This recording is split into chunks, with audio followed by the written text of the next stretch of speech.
बच्चों हमारा class 11th ETP यानी एंटरप्रेन्योरशिप आप सभी बच्चों के लिए टॉप 10 सवाल जो आपके एग्जाम के पेपर में आएंगे, इन सभी सवालों को अच्छे से नोट डाउन कर लीजिए। और इससे पहले मैंने आपको कुछ इंपॉर्टेंट सवाल करवाए हुए हैं, तो उन सवालों को अच्छे से नोट डाउन करके एग्जाम में पढ़ के जाइएगा। फिलहाल अगर आपको ये वीडियो पसंद आए तो वीडियो को लाइक करें, चैनल पे न्यू आए तो चैनल को सब्सक्राइब करें और जितना हो सके इस वीडियो को अपने दोस्तों के साथ शेयर करें। तो पहला सवाल देखिए, यहाँ पर आप पढ़ सकते हैं, लिखा हुआ है कि विपणन यानी जिसे आप इंग्लिश में मार्केटिंग कहते हैं, उसका क्या आशय होता है या फिर क्या समझते हैं आप इस बात से, और इसकी हमें क्या प्रकृति क्षेत्र की क्या रचना करना है। ठीक है, तो ये सवाल इंपॉर्टेंट सवाल है, याद कर लीजिएगा, एकदम एकदम इंपॉर्टेंट सवाल है। ये सवाल मैंने पहले भी करवाया हुआ है, तो ये सवाल देखिए मैं रिपीटेड आपको नहीं करवा रहा हूँ, बस मैंने आपको यहाँ पर बताने के लिए ये सवाल यहाँ पर टिक किया हुआ है। ठीक है, तो वहां पर आप देख लीजिएगा, तो वहां पर को वीडियो में ये सवाल ऑटोमेटिक मिल जाएगा। ये सवाल देख लीजिए, 5 नंबर सवाल, इसलिए मैं आपको बता रहा हूँ। ठीक है, और इंपॉर्टेंट है इसलिए बार बार इंपॉर्टेंट कर बता दे रहा हूँ। ठीक है, देखिए अगला है हमारा ये सवाल, ये भी वीवीआई करिए 5 नंबर में। एक उद्यमी को, देखिए ये सवाल को आपको पढ़ना नहीं है, आपको खुद ब खुद ये समझ में आए एक एंटरप्रेन्योर को कौन कौन से देखिए आर्थिक इकोनॉमिक कौन कौन बैरियर को इकोनॉमिक बैरियर का सामना करना पड़ता है, ये हमें बताना है। तो देखिए पूंजी किसी भी व्यवसाय का साधन जीवन रखनी हो सकती है। हमें सीधा बात है कि यहाँ पर रक्त संचार हमें बोला हुआ है कौन कौन से आर्थिक रुकावट का। तो देखिए आप इतना बड़ा मत लिखिएगा, आपको एक घंटे का समय देखिए, समय बचाते हुए हमें कार्य करना है। आप लोग बस 3 पॉइंट लिखिएगा। और कहाँ से करिएगा, यहाँ से आता है। ठीक है, यहाँ पढ़िए, उसको छोड़ दीजिए, गोली मारिए।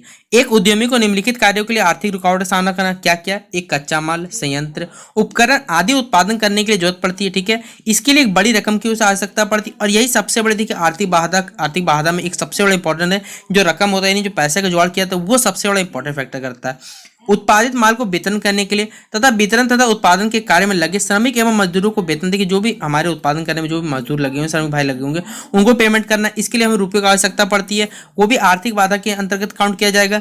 जब उत्पादित मूल्य वितरित कर दिया जाता है, तो यदि यह कोई जरूरी नहीं है कि सुपुर्द यहाँ पे वितरित किए गए माल की वसूली, तो देखिए सीधा बात, अगर आपने किसी को आदमी को सामान दिया, ठीक है, तुरंत वो आपको बदले पैसा देगा, ये कोई एकदम कंफर्म नहीं है।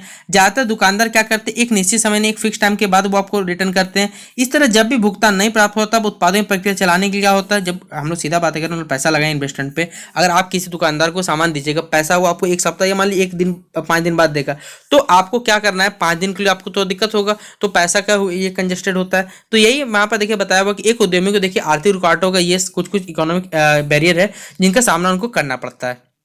अगला सवाल है हमारा, देखिए संप्रेषण यानी इंग्लिश में जिसे कहते हैं कम्युनिकेशन में, देखिए कौन कौन सी बाधाएं आती है और हम लोग देखिए इसे कैसे करके दूर कर सकते हैं, ये बताना है। तो देखिए संप्रेषण की निम्नलिखित बाधा है कि मनोवैज्ञानिक दूर एक बड़े अधिकारी और सामान्य कर्मचारी की सामाजिक एवं संगठनात्मक स्थिति में बहुत अधिक अंतर होता है, जो एक अच्छे संप्रेषण में बाधा उत्पन्न करती है, तथा इसका उपचार आपसी मनोस्थिति में बदलाव लाकर किया जा सकता है। संगठन देखिए जो ढांचा होना चाहिए, संगठन के ढांचे में भी जितने अधिक स्तर बनाए जाएंगे, संप्रेषण का कार्य भी उतना ज्यादा मुश्किल हो जाता है। ठीक है, फिर देखिए संगठन के ढांचे में जितने अधिक स्तर बनाए जाएंगे, संप्रेषण का कार्य उतना ही ज्यादा मुश्किल होता है, क्योंकि हर स्तर अपने अर्थ जोड़ेंगे, अपनी स्थिति के अनुसार जोड़ डालेंगे और अपने पूर्वाग्रह के अनुसार मोड़ देंगे। इस पर देखिए नियंत्रण करने इसका उपचार किया जा सकता है।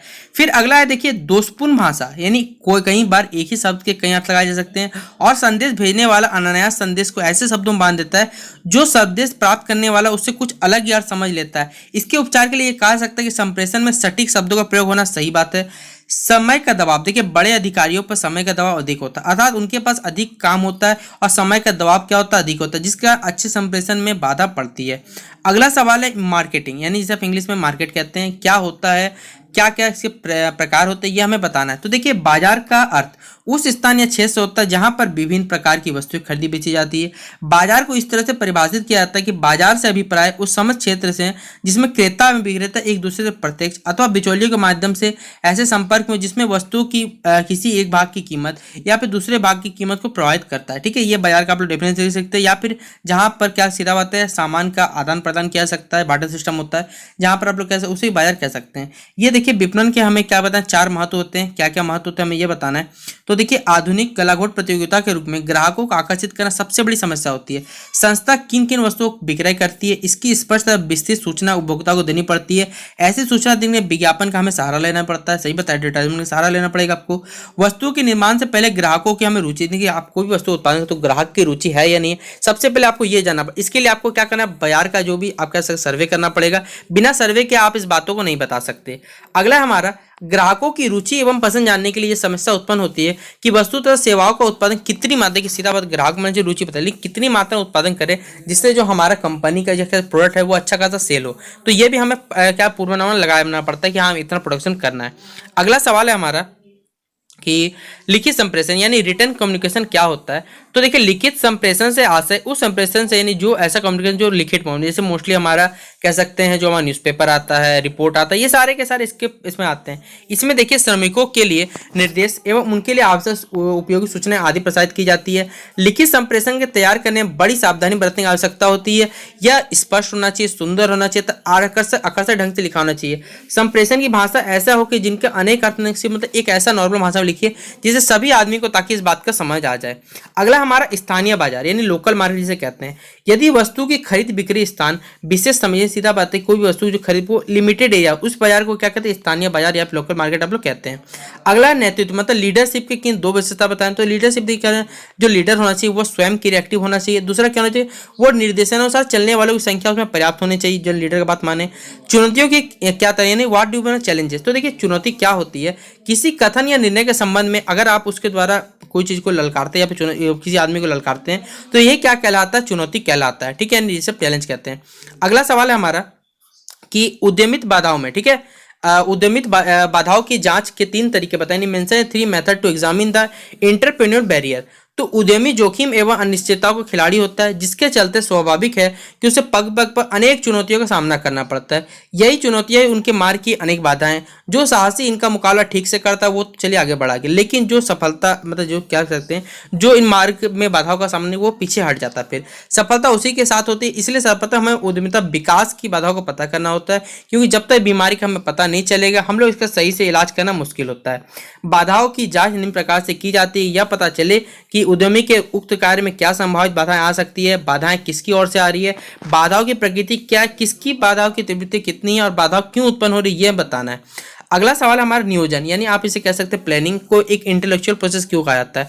तो देखिए नियोजन में कार्य का विश्लेषण करना पड़ता है, जिसके लिए विवेक, दूरदृष्टि तथा विश्लेषण शक्ति का अध्ययन हो। और सीधा बात है कि हम लोग कोई प्लानिंग करते हैं तो प्लानिंग क्या फ्यूचर को सोच के करते हैं कि हमें पहले एग्जामिन करना हो कि फ्यूचर में क्या क्या हो सकता है, ये कहलाता है। बाजार, तो देखिए बाजार उस स्थानीय क्षेत्र को कहते हैं जहां पर विभिन्न वस्तुओं की विभिन्न प्रकार वस्तुएं खरीदी या फिर बेची जाती है।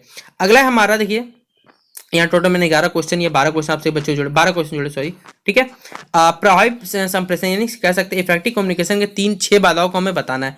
तो मनोवैज्ञानिक दूरी एक बड़े अधिकारी सामान्य कर्मचारी पर होती है, ठीक है, ये मैंने आपको थोड़ी देर पहले ही बताया था। इसी का थोड़ा सा ये क्या है, प्रभावी संप्रेषण के अंतर्गत आता है। सेम टू सेम इसे लिख दीजिएगा, कोई दिक्कत नहीं है। उसको लिख सकते हैं आधा दूर, इसको भी लिख सकते हैं। ये दोनों क्वेश्चन एक दूसरे से क्या सकते हैं, जुड़े हुए हैं।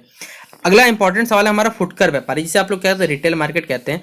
तो फुटकर व्यापार थोक व्यापार तथा उपभोक्ताओं के बीच एक कड़ी का काम करता है। फुटकर व्यापार यह व्यापारी संस्था है जो अंतिम उपभोक्ताओं को अपनी विभिन्न आवश्यकताओं की पूर्ति के लिए विभिन्न प्रकार की वस्तुएं बेचता है। उसका उद्देश्य एक सीमित क्षेत्र के ग्राहकों के लिए, सीधा बात है जो रिटेल मार्केट वो सीमित क्षेत्र तक होता है और जो भी ग्राहक रहते हैं उनका अधिक आवश्यकताओं को पूर्ति करने का काम उसका होता है, यानी फुटकर यानी रिटेलर मार्केट का काम होता है। ठीक है, तो ये मैंने टोटल आपको अभी 12 क्वेश्चन कराए। इसके पहले भी कुछ आपको इंपॉर्टेंट क्वेश्चन करवाए थे एंटरप्रेन्योर यानी ईटीपी के। तो अगर आपको ये वीडियो पसंद आता है तो वीडियो को लाइक कर दीजिएगा और जितना हो सके इस वीडियो को अपने दोस्तों के साथ शेयर जरूर कर दीजिएगा, क्योंकि कल के आपके एग्जाम पेपर में यहीं से सवाल आने वाले हैं। तो चलिए मिलते हैं नेक्स्ट वीडियो पे और आप सभी बच्चों को best of luck for examination. चलिए बाय।